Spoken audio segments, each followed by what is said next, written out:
Hi guys, welcome back to the Photo Booth International podcast. Jasmine Pather here. I have a special guest today. Her name is Cami, and she is with Beautiful Event Rental. She has over 8 years of experience running her own event rental company. She's also based here out of the DFW area. We connected through a mutual networking group on Facebook, and I took a look at her stuff, and I think that she'll be able to add great value for you guys. So I hope that you guys take notes, and thank you, Cami, for coming on. Yes, thank you so much for having me. I'm excited to chat with your listeners today. Awesome.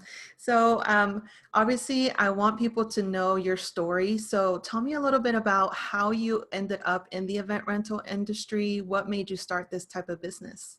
Yeah, of course. So I started in the events industry in 2010 as a wedding planner and did primarily weddings. Back in 2010, that was when DIY and like rustic and burlap and lace and mason jars, that was so popular. And so we had so many people who were doing that.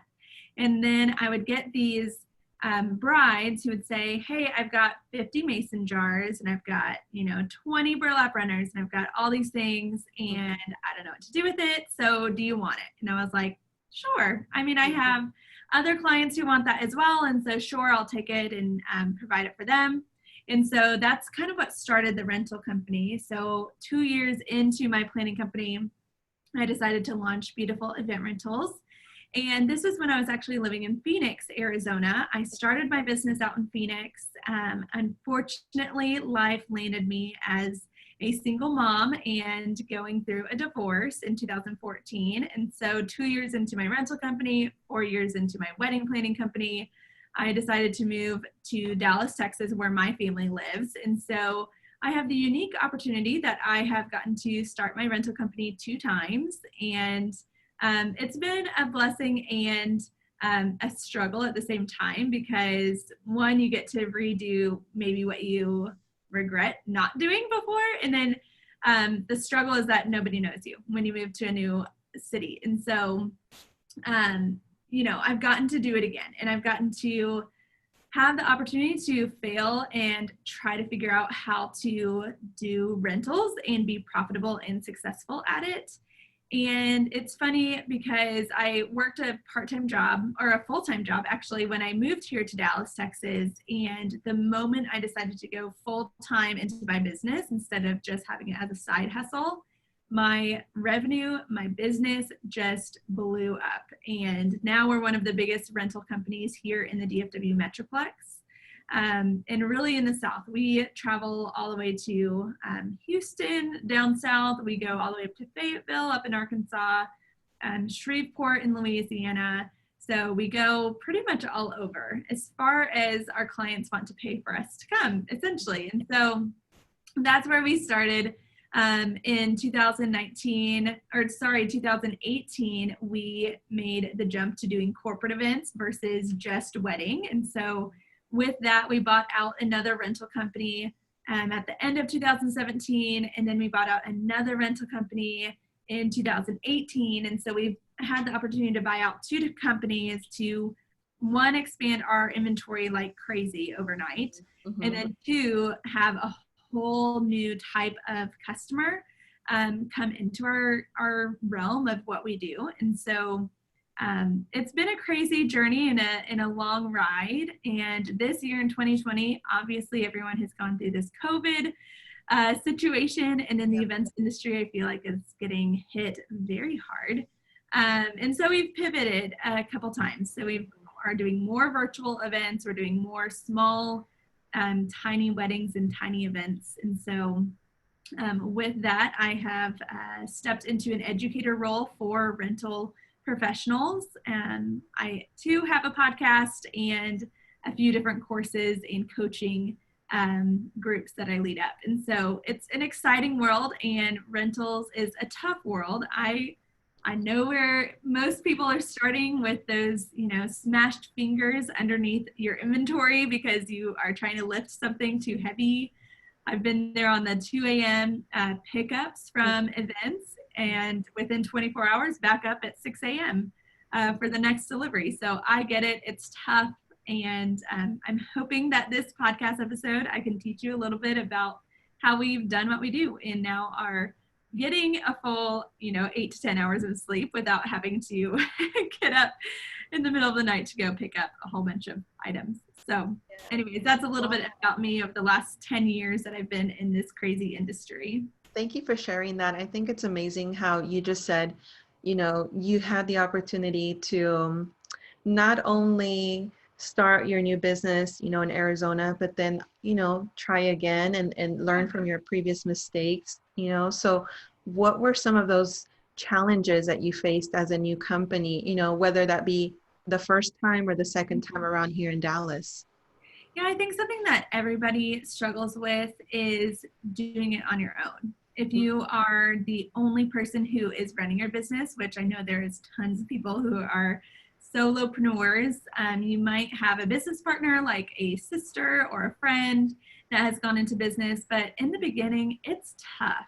It's so tough to do it on your own and do literally everything. I mean, with any business, whether it be rental company or a photo booth company or a DJ company or whatever you do, there's so much to do when you do it on your own. There's the clients that are reaching out. Then you have to do the follow-ups. You have to take out the trash. You have to go do the deliveries. You have to go pick it up and clean your inventory and restock it and meet with clients and you feel like you have to do it perfectly the entire time and you can't show flaws and you have to, there's the saying, fake it till you make it. And it's tough and it's stressful. And I know that I have felt that and still to this day sometimes feel that when we are, crazy busy and have 20 events on a weekday. So all of that to say, I think it's tough doing it on your own. And everyone starts on your own, whether it be for a year or 5 years, everyone starts on their own. Yeah. Most people are, trying to invest money into their company to build your inventory and build your trucks that you use and all the logistics. And then we think about the staff. And then we figure out, okay, now I have a little bit more room to pay for someone to work for me. And so I think the biggest struggle is being a solopreneur and just doing all the things and not feeling like you have a huge support system. I know that most of my students who I coach are feeling that and they're like, oh my gosh, there's so much to do and not enough time and like going crazy. So that's probably the biggest struggle I see in most companies. And at what point did you realize, okay, I think, well, first of all, I think it's very important as a solopreneur, as a new business owner, to learn the ropes of like from A to Z. And that way, once you do get to a point where you can hire someone, you know what level of expectation you're going to ask of them. You're going to be able to actually follow through and make sure that they did the job properly. You'll be able to better train them.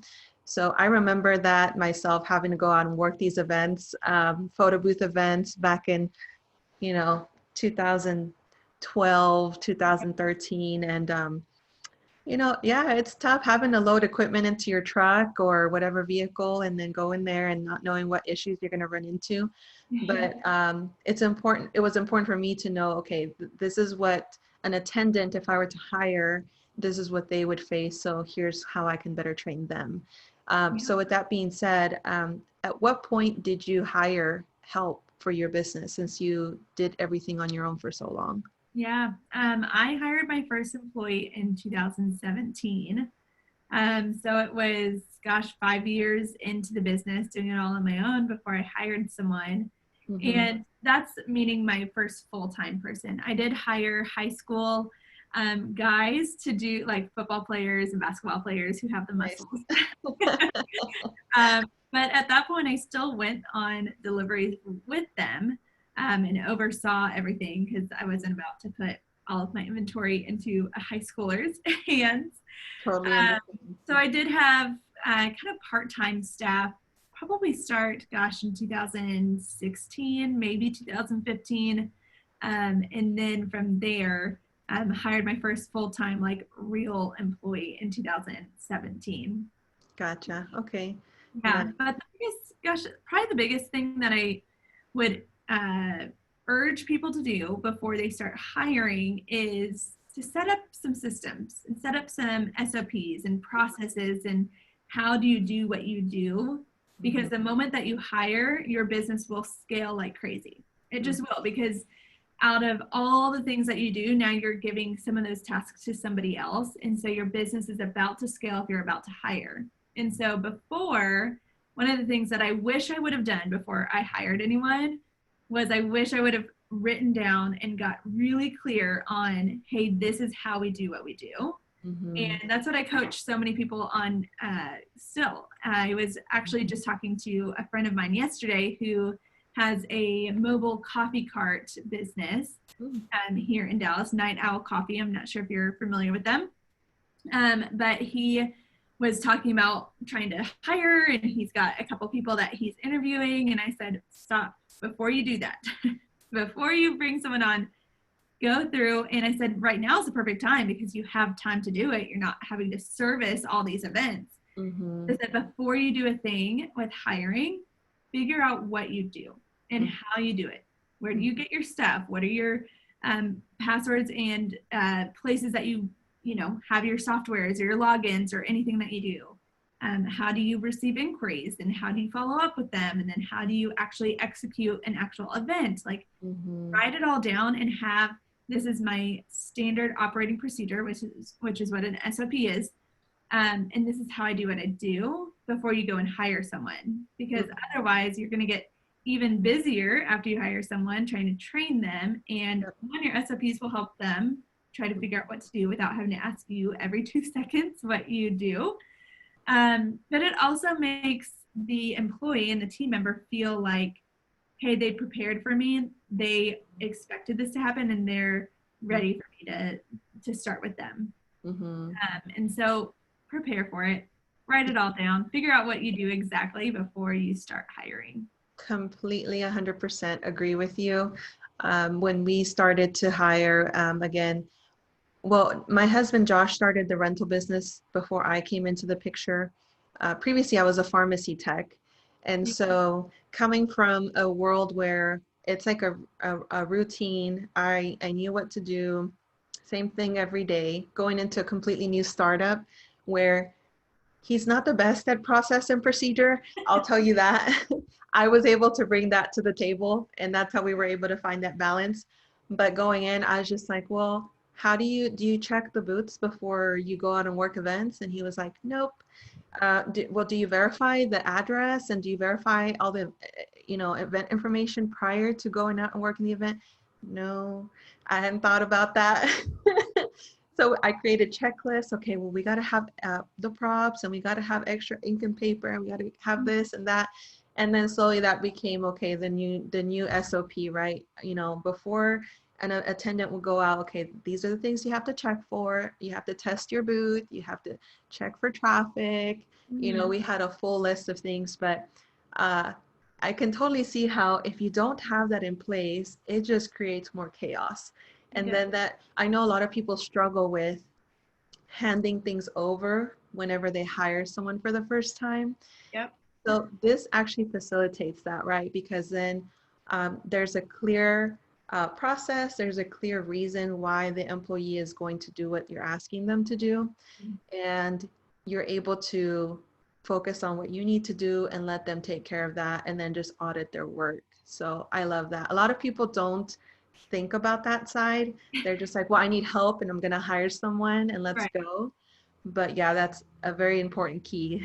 Yeah. Definitely. And when you start putting these SOPs and processes together, I mean, I know it's a lot of work because we put them together.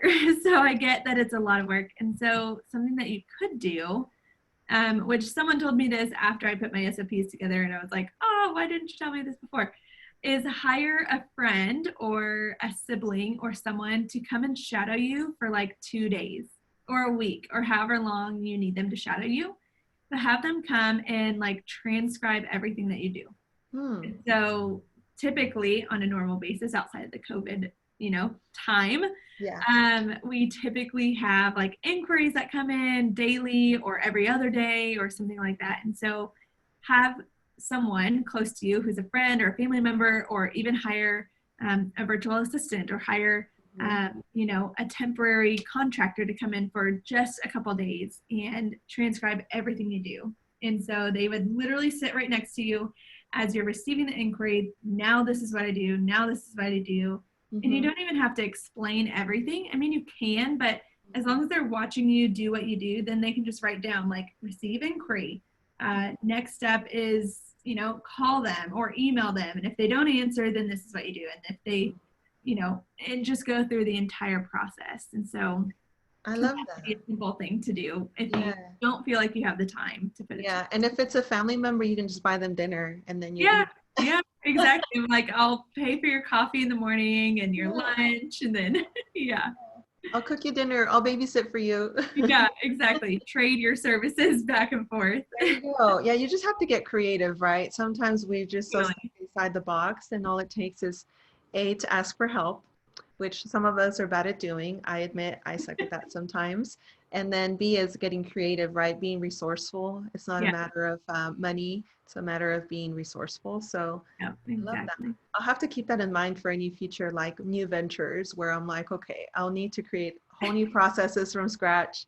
I love that. Yeah. And your processes aren't always going to stay the same. Like always have in the back of your mind, hey, this can be changed. This can be altered as you go. I mean, our processes live in Google Docs and they are editable. And so if we decide, hey, we want to do it a little bit differently, we could just go in there and navigate to where we want to change something and change it. So know that when you do your SOPs, they don't have to live there forever the same way that you started them. In fact, they should change at least once a year and be updated at least once a year, if not every few months. I agree. Anytime we hire a new employee and we start to onboard them and we start to go through these SOPs, that's also a good opportunity to kind of verify, okay, is this the most accurate? For example, or what we actually do, or is this what we hope that we do? Yeah. Do we still use this tool? Did they update something on their site? And does the process completely different now? Something that we use is Loom. Have you heard of Loom? I have, yeah. Okay, so that's something that we use a lot, especially right now during COVID, because we're not in the same room. So it's a lot easier just to, Loom is a recording tool that you can install on your computer, and you can record your screen and you can record yourself if you want to, and you can just kind of walk through what you're doing on the computer. And then the same employee that watches the video, what we've done is like, hey, Jason, do you mind? Here's a new process for this. Do you mind actually transcribing it into a process and putting it in in Google Docs? That's what we use too, and attaching this video. And that way the next person that comes on or your assistant can just follow this step. And the employees don't mind. They're like, yeah, sure. And it also helps them retain the process if they're having to type out the process themselves. Exactly. Yeah. And other things you can use are either Zoom or QuickTime. All of those are great resources for sure. Perfect. I'm always interested to hear how other people do SOPs. There's so many tools out there now. There's so many. Yeah. So earlier you mentioned that you have been able to really take on a lot of the corporate clients. So what advice do you have for people who are currently only maybe thinking about private events such as weddings, birthdays? How can they branch out and get more business with corporate clients? Yeah, so we, one of the companies that we bought out in 2017, 80% of their business was corporate driven. And so we learned a lot from that transition, and then just talking to our clients about what they needed and what they wanted and how that worked. And corporate has, changed and evolved since 2017. It's very different nowadays. But some of my biggest tips to move from doing just weddings to corporate, or doing like weddings and social events and wanting to expand into the corporate world, is one, on your website and the way that you present yourself on your website, on your social media, really anywhere, should be talking about corporate and showing that you do corporate. I know that when we, probably a few months into starting with corporate, we still had some wedding terms, or we had like our conversation or some of our canned emails had wedding terms. Mm-hmm. And we had one of our corporate clients, they were like, have you ever actually done a corporate event? And we're like, yeah, we do corporate events. Like, we get it. Like, yeah, we do corporate events. And they're like, okay, it's funny because you asked me who the day of coordinator was, and we don't really use those terms. And we we're like, oh, okay, like we need to change up some things. And so if you go to our website, you probably won't see anything that is bride or couple or wedding or even talking about corporate. I mean, we have very general language on our website, and we have weddings in our portfolio. We have lots of different corporate and brand activations and small gatherings in our portfolio. And so showing lots of different types of events is a good thing, and you can show your clients that. SEO is also a really great thing to start doing when you want to get into corporate. Most of our corporate clients find us from Google, from a simple Google search of corporate event rentals Dallas or event rentals Dallas or you know, terms around that. And so I would highly recommend trying to learn SEO before you go out and hire someone, because there's a lot of people who will scam you when it comes to SEO, who will say, oh, you need to spend $1,000 a month to get SEO. And we're like, that's not necessarily true. Yeah. So I would say SEO, and then what you have on your website will go a long ways. Most corporate companies are not going to look at your Instagram or your Facebook. If they do, it's just to check out to make sure that you're an actual company. Otherwise, they're going to live on LinkedIn and then Google to find you. And so having on your website copy, which is just the text and the paragraphs that are on your home page and on your portfolio pages or your galleries or anything like that. I know that most people are like, well, how do I show that I do corporate events if I don't do corporate events? Plan a styled shoot. Plan something that shows off corporate. If you use like a logo, like corporate loves brandable things. They love having their logo on the side of things, or they like having their brand colors or things that represent like, hey, this is Mary Kay, or hey, this is Nike. You will want to get licensing if you have a styled shoot with their logo on it, but you can even just do simple like colors within corporate companies and all that. But plan a styled shoot. Styled shoots are not just for weddings. You can do a styled shoot for corporate events, show off like if you do photo booths, then show off like a photo booth with different types of people who are not dressed in wedding attire.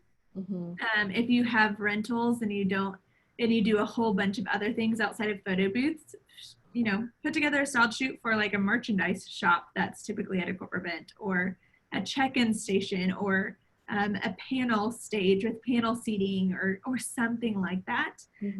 You're welcome to go to our website and check out our portfolio and get some inspiration as far as your shoots go. All of the things on our portfolio are real events because we have plenty to pick from. They're beautiful, by the way. I was looking at your website. I'm like, oh, I mean, everything, I mean, the wedding looks so dreamy, but also the corporate looks so clean, modern, and elevated. It just looks really thank you so much. I appreciate that. We've put a lot of years and work into making it that way. But those are just some simple ways to start getting into the corporate world, is show that you do corporate, even if you don't yet.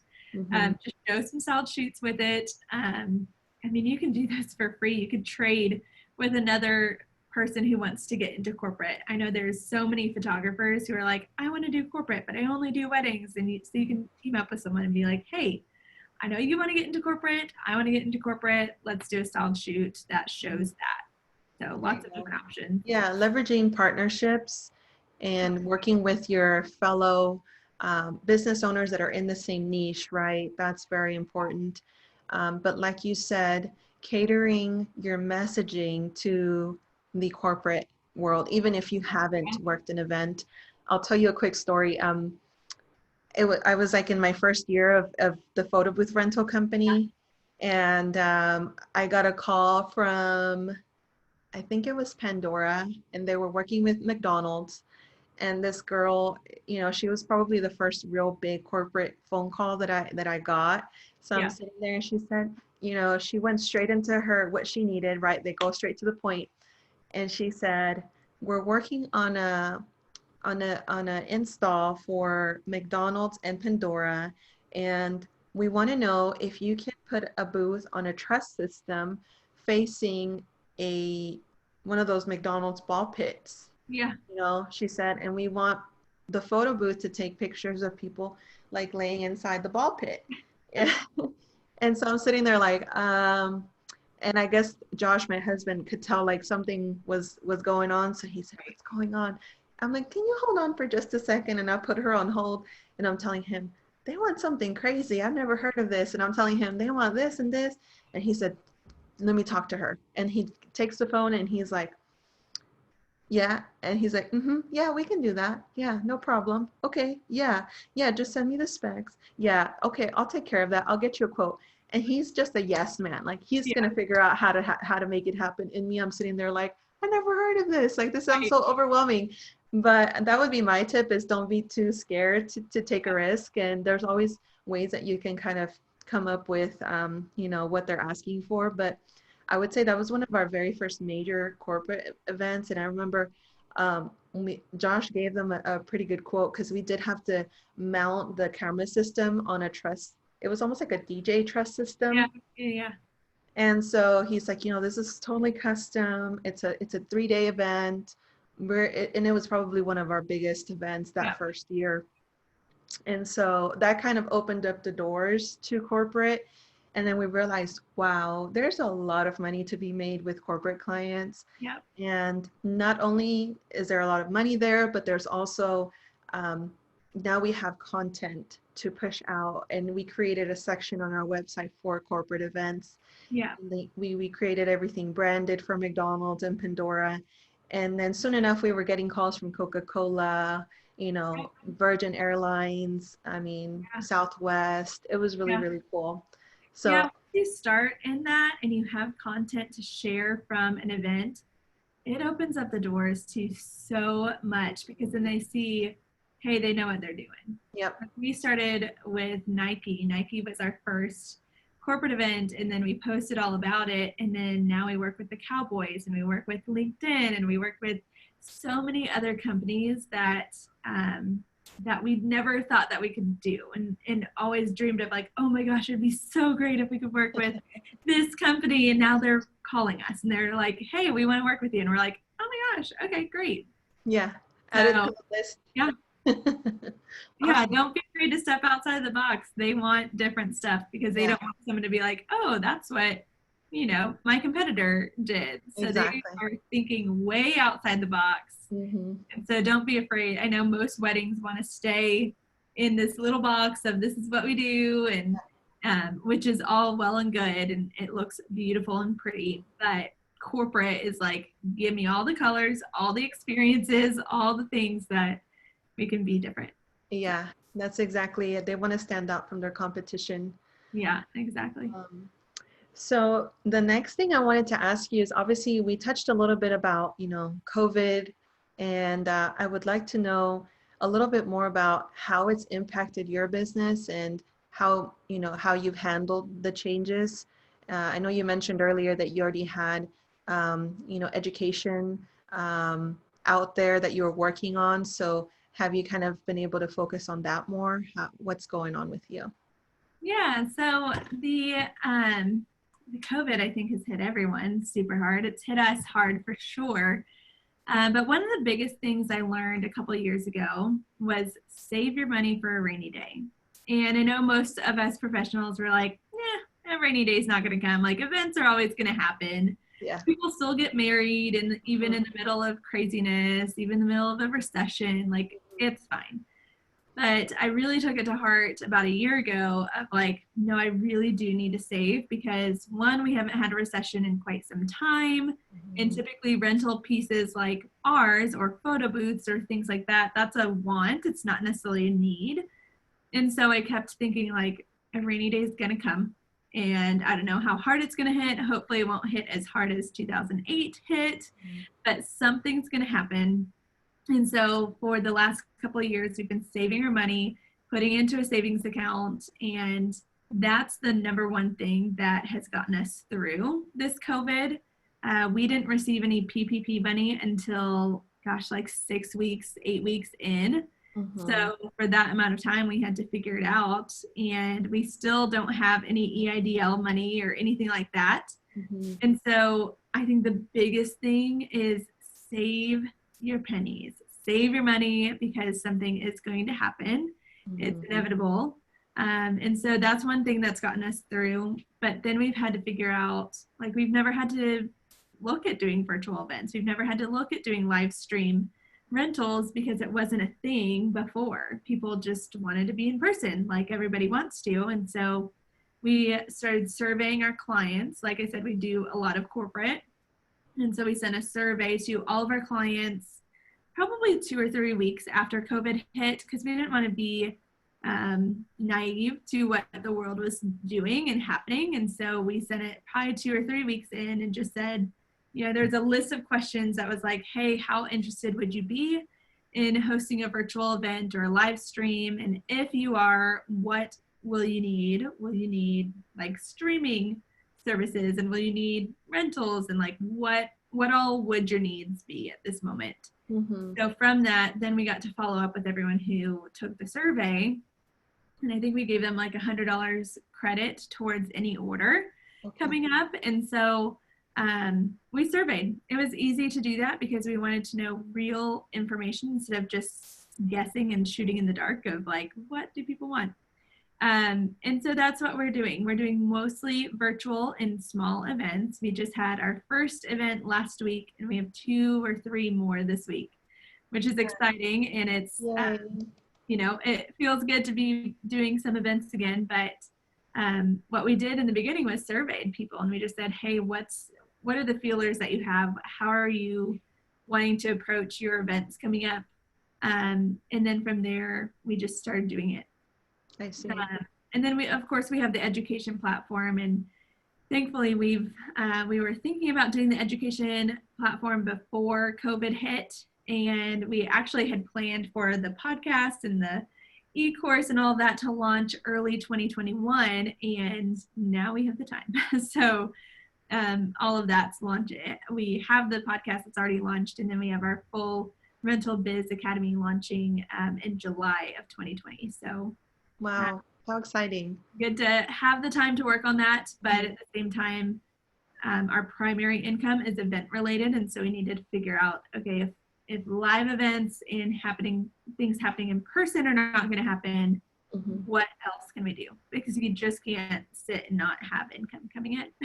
So, exactly. Yeah. So that's when you have to really put your thinking cap on and really think, okay, I think it's great that you actually asked, you know, your existing customers, hey, what are your needs? How can I help you? How can I help you pivot what you had planned? Because often we want to make decisions based on like emotion, or there's uncertainty, but you collected the data and then you were able to actually execute, you know, upon the data. So I think that's great. That's definitely important. As far as the events happening here, I mean, obviously we're in Texas, so Texas opened up a lot sooner than other places. Yeah. And so I was just talking to, we have a private Facebook group with all of our customers. And so we've been excited to see, it went from like people posting, here's my setup for this weekend, and here's what I did this weekend, to like crickets, right? Yeah. So just this past week, we had two customers here in the DFW area. One customer did an event for Lifetime Fitness in Fort Worth. Nice. And then another customer, he did a small, what looked like a wedding or a party, a private event at a venue. So there's, you know, there's hope. Things are slowly picking back up. And so it's been really nice to see that. It's like a little light at the end of the tunnel. Yeah. But I think what you're doing with the education platform is great, because again, that's what we're about as a company too, is we were in the photo booth rental business for, you know, a good while. And so we made a lot of mistakes along the way. And so our goal with Photo Booth International is to empower our new entrepreneurs, give them the tools and the resources they need so that they can grow their rental business and hopefully, you know, branch out into event rentals or branch out and do something else and then be able to be a full-time entrepreneur. I left the pharmacy world because it became just too much for me. And my husband, Josh, he left like a huge corporate job where he was at a call center. And they told him like he lost his job because they moved his whole department to Costa Rica. Mhm. So just being entrepreneurs has given us a lot of freedom. And so we know that during this time, a lot of people have had this time to really think about, am I really happy with my job? Is this really what I want to do? Is there more inside of me? And so I know that there's going to be a whole new like group of brand new entrepreneurs to come out of COVID. Yeah. And so I think what you're doing is great because people need the resources, they need the information, and they need to know that it's possible and that they can do it too. So I think that's Well, awesome. there's not a lot of education out there for No, rental professionals. I know that when I started, there was nothing out there. There wasn't even like same. resource list or anything. I was like, okay, we're just gonna make it up and hopefully Yeah. well. And so I've put together this platform because there's still, you know, 8 years in, there's still not a lot that's out there. Mm-hmm. There's no, you know, e-course on how to do this. And so I put together one. And there was really no rental specific podcast out there. And so I put together one because I have such a huge passion for learning and I have a huge passion for pouring back into my industry, especially the niche industry of event rentals.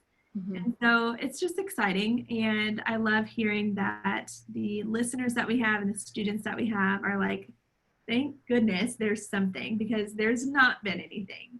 And so it's exciting to put together. So Wonderful. Well, Cami, thank you so much for being on our podcast. Where can people find you? They want to look you up. yeah, so our podcast is called the Render Podcast.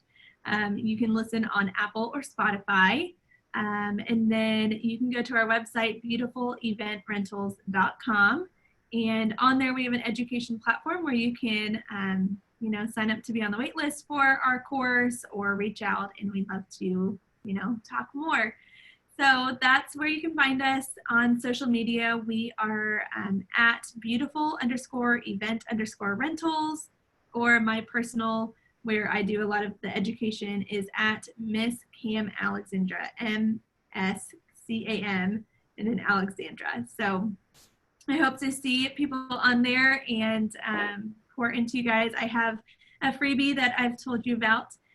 It's how to pivot from wedding events to corporate events. And so I hope you enjoy that and hope to see people soon. Yeah, thank you. Thank you so much again. And thank you for sharing that PDF. I think that would be such a great tool for our listeners.